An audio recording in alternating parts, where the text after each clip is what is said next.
Estamos de volta ao nosso último bloco do Tira Dúvidas do Enem, que conta agora com o professor Romildo Calixto, de filosofia, e o professor Marcos, de Sociologia, da área de Ciências Humanas. Participe você também dessa conversa. Ligue para o nosso telefone fixo ou envie uma mensagem para o nosso WhatsApp. Estamos esperando a sua participação. Vamos voltar para as nossas perguntas? Vamos lá. Nossa próxima pergunta é para filosofia. Professor Romildo, Maquiavel propôs a separação entre ética e política, mas o ideal não seria aproximar mais a ética da política? Excelente questão. Hoje a gente sofre com a falta de ética na política de fato, mas o contexto que Maquiavel vivia era um contexto de saída da Idade Média, em que a ética cristã determinava os fundamentos da política.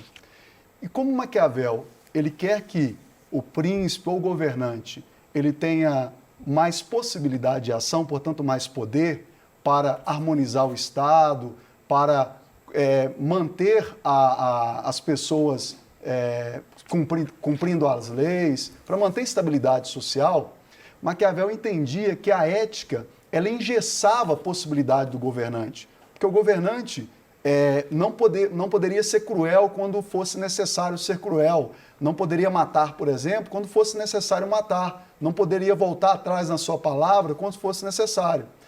Então, o que Maquiavel está dizendo é que na política nós temos que pensar uma outra lógica para a administração da coisa pública. A ética, geralmente, ela atende à vida privada, às nossas relações privadas. Na política, por exemplo, se eu sou um senador e tenho que pensar a questão do aborto, eu tenho que pensar a questão do aborto do ponto de vista técnico. Pensando em quantas mulheres morrem tentando fazer aborto clandestino, mulheres pobres e negras, por exemplo, do que pensar na minha particularidade religiosa. A minha igreja proíbe o aborto, não é legal. Ok, mas na hora que eu for olhar para o meu país, para o Brasil, o que seria melhor em termos de saúde pública? Seria a legalização do aborto ou seria a não legalização em função de uma ética cristã, por exemplo? O Maquiavel não defende um Estado ateu, mas ele defende que no fazer político, o príncipe ou quem estiver governando, ele tem que pensar as suas ações do ponto de vista técnico, do ponto de vista racional, e não baseado em crenças ou valores que dizem respeito a valores religiosos, a costumes tradicionais. Então, respondendo à pergunta de forma direta, é necessário que a política construa uma ética pública e que ela não seja refém de éticas particulares, religiosas ou tradicionais. Excelente, professor Romildo. Vamos para a próxima. Nossa próxima pergunta é da Vânia Sal. Ela é aqui de Belo Horizonte. Ela faz a seguinte pergunta, professor Marcos. O que é necessário para que o Brasil tenha equidade? Muito boa pergunta. Primeiro, eu tenho que explicar a questão do termo, né? Que equidade, às vezes, é uma confusão entre igualdade e equidade. Igualdade é o que a gente tem, né? Constitucionalmente no Brasil, inclusive, isso é bom ressaltar, temos leis boas no Brasil, né? Que se for observar, só que elas não são cumpridas. E mais que isso, que ter igualdade, a gente tem que ter equidade no sentido de tratar os diferentes de formas diferentes. Porque a sociedade, a gente percebe no quadro de desigualdade social que a gente tem no Brasil, que se o jogo for igual e a corrida for igual, a gente vai ter problemas, né? Que tem pessoas que estão sendo tem uma série de privilégios, as pessoas não têm essa série de privilégios. Então, a ideia é que você atenda as pessoas que mais precisam com políticas públicas. E aí, o caminho é muito longo, não existe uma solução. De sociologia, a gente tem muito isso, né? Que geralmente as pessoas querem soluções mágicas para problemas complexos que duraram mais de 500 anos para ser construído. A sociedade brasileira, ela foi construída, a professora de História, quando ela falou de História da África, ela falou muito bem isso, que a gente tem que entender esse passado até para tentar construir uma sociedade que ela trate as pessoas desiguais de forma desigual. Então, nesse sentido, por exemplo, a escola pública ela precisa de muito mais acesso, de muito mais investimento, porque ela vai atender lá, e longe de mim falar mal das famílias, enfim, da população, mas se o pai não teve determinados acessos, ele não vai conseguir transmitir isso. E a gente percebe claramente que dentro das famílias de classe média, de alta renda, essa questão da escolha profissional, de traçar caminhos e tudo, é uma coisa quase natural. E já nas famílias de classes populares, a gente vê que tem essa dificuldade, né? Geralmente, nas famílias de classe de classe média, enfim. Você já tem toda uma discussão de qual profissão que você vai ter, já tem, além de ter a escola, você tem outros processos. Então, a equidade está muito nisso, né? Em todos os campos, a gente tem que entender que tem pessoas da sociedade que elas precisam de mais acesso. E aí você vai entrar dentro de política de cotas, que é uma discussão que tem em todo mundo, e no Brasil, infelizmente, é muito polêmico, é o que eu acabei de dizer na questão anterior sobre meritocracia, né? Quando determinados segmentos que têm privilégios e que são naturalizados dentro da sociedade, se a gente for olhar todos os estudos, a gente está falando aqui, e é interessante falar que eu não estou falando nada da minha cabeça e tudo, mas todos os estudos evidenciam que tem um determinado segmento da população que é privilegiado. E quando esses privilégios, a gente não entende eles como se fossem benefícios. Mas quando a gente tenta corrigir, as pessoas começam a falar que a gente está transformando a sociedade igual. E aí, na frase que eu coloquei na aula, acho que é importante a gente salientar, e também está no PET essa discussão, é que numa sociedade desigual igual a brasileira, direitos iguais, sem medidas de tentar equilibrar, a gente vai perpetuar as desigualdades, né? Porque se todo mundo tiver as mesmas chances, ter que disputar o mesmo jogo, sem ter um equilíbrio nesse jogo, sempre as pessoas mais privilegiadas da sociedade vão ganhar, né? Que é muito complexo e é o que eu falei de novo, né? Que sociologia, às vezes, em filosofia também, a gente está evidenciando coisas que as pessoas querem esconder e geralmente a resposta é que a gente está com mimimi, né? Que a gente deveria abolir essa discussão para a gente ter uma sociedade mais séria e para chegar a essa equidade que a gente tem com a sociedade mais justa, de fato, e que é bom para todo mundo, né? Que é a sociedade que vai desenvolver mais. Excelente. Mais uma pergunta para você da Jeanes. O município não passou para a gente aqui. Ela faz o seguinte, eu acho que não sei se não sei se é homem ou mulher, Jeanes, não sei. Poderia explicar sobre a desigualdade social? Sim. A questão da desigualdade social é um tema complexo, igual eu já estou pontuando aqui, que geralmente a discussão, eu até comecei a aula, que geralmente é uma pergunta que a gente tem, e eu acho que é legal, e trabalhar com jovem tem muito disso, né, que as perguntas deles são super sinceras.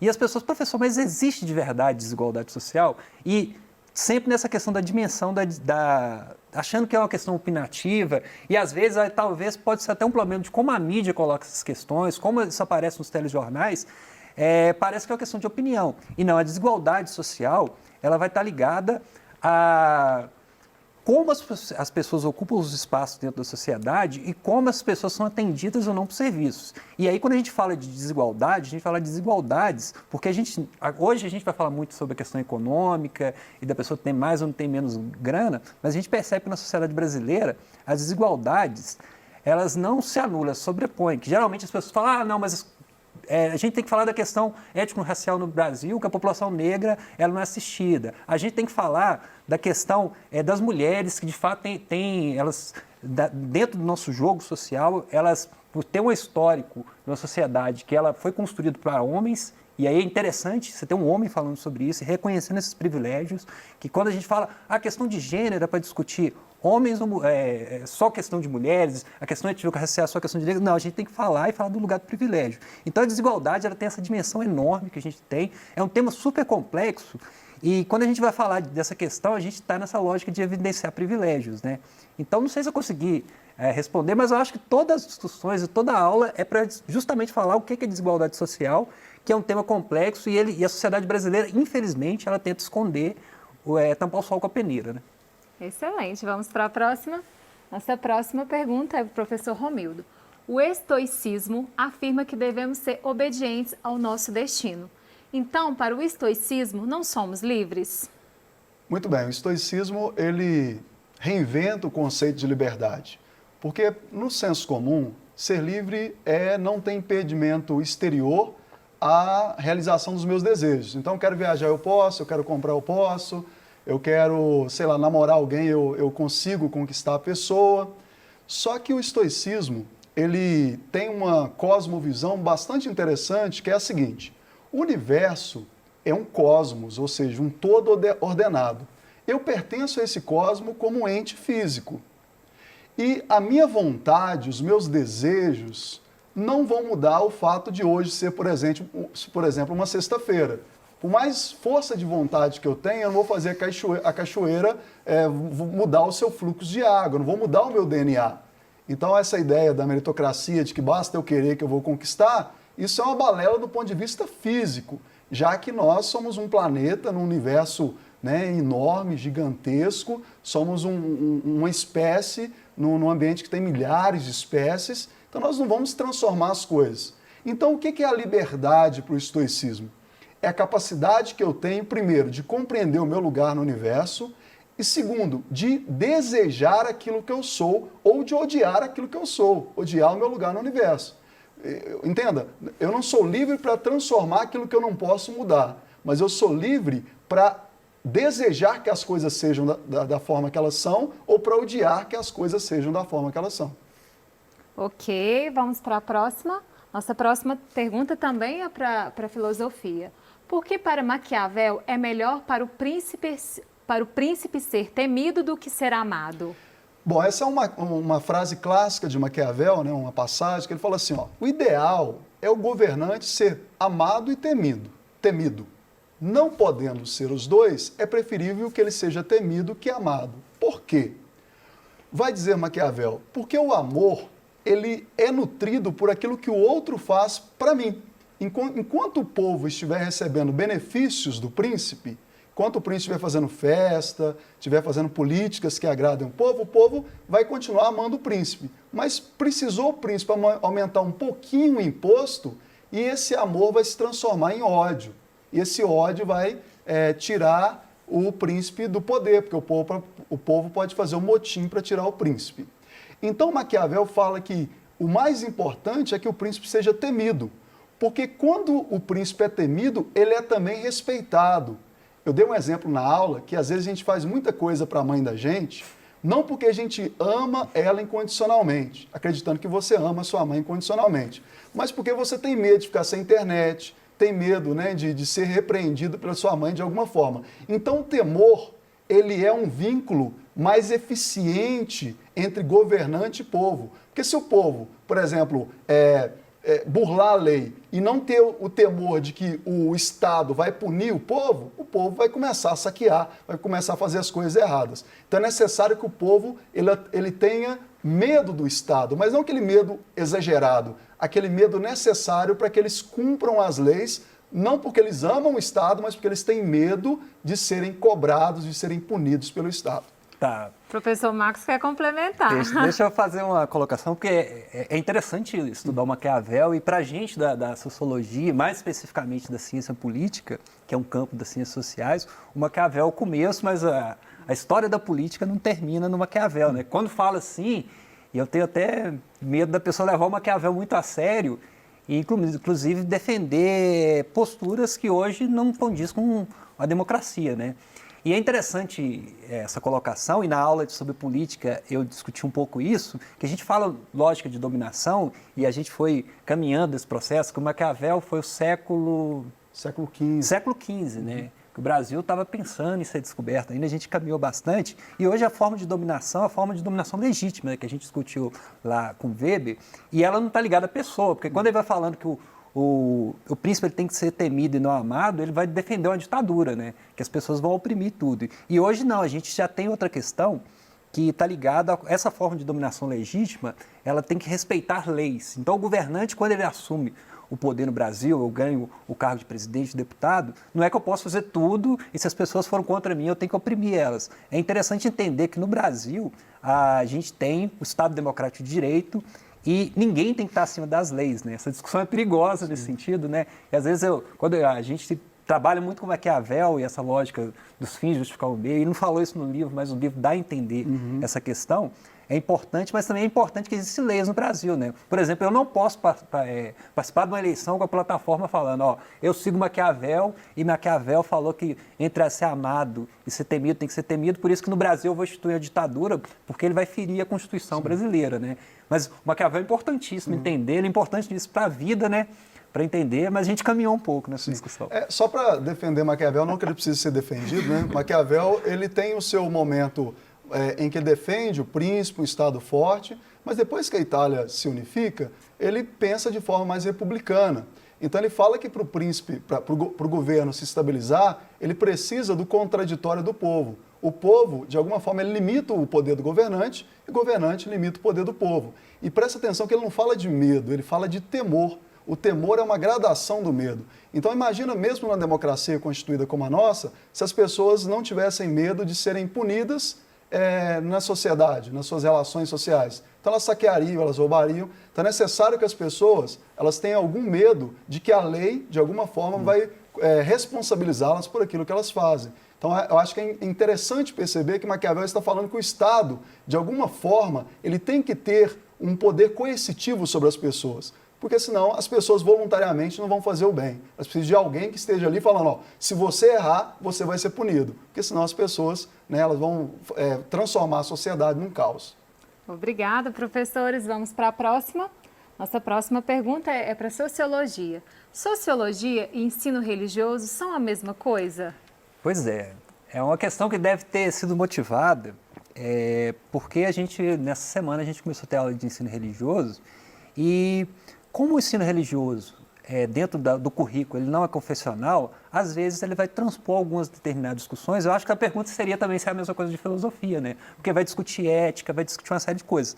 Talvez essa proximidade dos temas discutidos, porque é um campo muito importante da sociologia, a sociologia da religião. Como a gente tem falado desde o começo, a sociologia, principalmente a importância dela, eu defendo assim de verdade que você não vai ser sociólogo, e se for meu colega de profissão, é muito bem-vindo, mas o curso que a gente tem aqui discutindo não é para o aluno saber um tanto de nome de teórico e tudo, mas ele discutir questões importantes na vida dele. E uma dimensão importante que tem da vida dele é a relação que ele tem com a espiritualidade. Então, um ramo muito importante da sociologia, a sociologia da religião, que ela vai estudar as religiões e a gente gosta de pontuar sem juízo de valor. Ou seja, nessa discussão a gente não estuda a religião falando que a X ou Y é melhor, mas estuda essa dimensão. E dentro da formação do próprio profissional que vai dar aula de ensino religioso, essa discussão sobre cultura religiosa e essa discussão sobre esse espaço, a sociologia está muito presente. E aí você vai ter essa conexão. E é legal que tenha continuidade, né? Quer dizer que quando você começa a estudar no ensino médio, inclusive no currículo, a gente faz essa discussão, tanto no primeiro como no terceiro ano, você não vai começar do zero, né? Você vai ter que entender, talvez você já vai saber o que é o Estado laico, que é o que o Romildo acabou de falar, que não é que o Maquiavel, na discussão, ele defendia a negação da religião, mas não a mistura da religião com o Estado. Então é interessante esses conceitos e, nesse sentido, aproxima tudo, né? E aí você vai ver essa proximidade, sim. Que bom que tem essa proximidade, né? E que bom que o ensino não seja proselitista, né? Que eu acho que é inconcebível alguém ir para a escola e defender uma religião ou outra, ferindo quem está na escola que professa outra religião, né? Excelente, obrigada. Estamos chegando ao fim do Tira Dúvidas de hoje, cuja área de conhecimento foi Ciências Humanas do Enem. Ficou alguma dúvida? Acesse o aplicativo Conexão Escola e envie sua pergunta. Vale lembrar que o acesso ao aplicativo é gratuito e não consome os dados da sua internet. Consulte também o seu PET, o plano de estudo tutorado, que está disponível gratuitamente para download no site estudeemcasa.educação.mg.gov.br. E claro, assista às aulas quantas vezes quiser em nossas plataformas digitais. Agradeço a presença do professor Marcos, do professor Romildo, dos professores Leonardo e Viviane que estiveram com a gente e principalmente a sua participação. Um grande abraço e continue assistindo a nossa programação. Um ótimo final de semana!